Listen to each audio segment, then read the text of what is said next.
राम राम दोस्तों।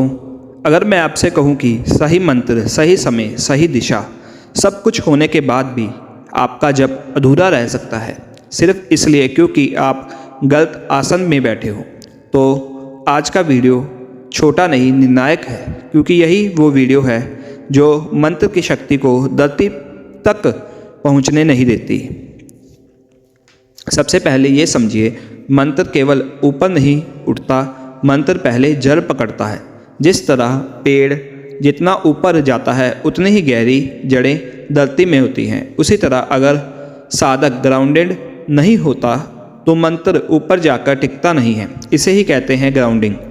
अब ध्यान से सुनिए, कुर्सी पर बैठकर जप अधिकतर मामलों में अधूरा रहता है क्योंकि पैर जमीन से कटे होते हैं, शरीर की ऊर्जा सर्किट पूरा नहीं होती, कंपन ऊपर जाकर वापस नहीं आता।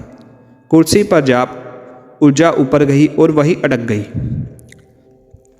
अब आप जमीन पर बैठते हैं, पैरों का संपर्क धरती से होता है तो शरीर धरती के साथ ऊर्जा का लेन देन शुरू करता है।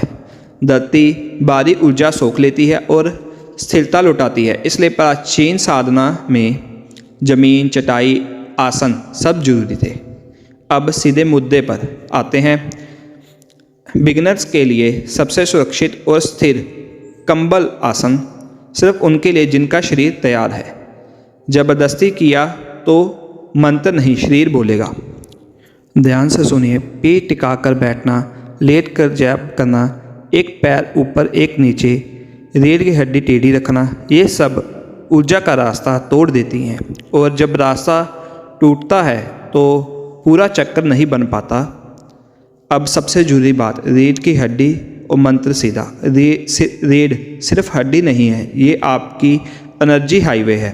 अगर रीढ़ झुकी तो मंत्र नीचे गिर जाता है, सीधी रीढ़ मंत्र को सीधा ऊपर तक ले जाता है। अब एक गुप्त लेकिन आसान तरीका, जब से पहले पैरों को ज़मीन पर टिकाएं, हथेलियां घुटनों पर रखें, अंगूठा और तर्जनी हल्का हिलाएं, बस इतना, और एक एनर्जी लोक बन जाता है जिससे मंत्र बाहर नहीं फैलता, अंदर गहराता है। अब आखिरी सवाल, क्या जप के समय कपड़े, रंग और शरीर की स्थिति भी मंत्र को प्रभावित करती है? क्या गलत रंग साधना को रोक सकती है?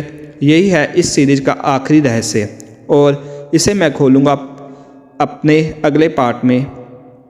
अगर आपने यहाँ तक देखा है तो सिर्फ दर्शक नहीं, साधक बन रहे हैं। कमेंट में लिखिए जय श्री राम और इस सीरीज को अंत तक ले चलिए।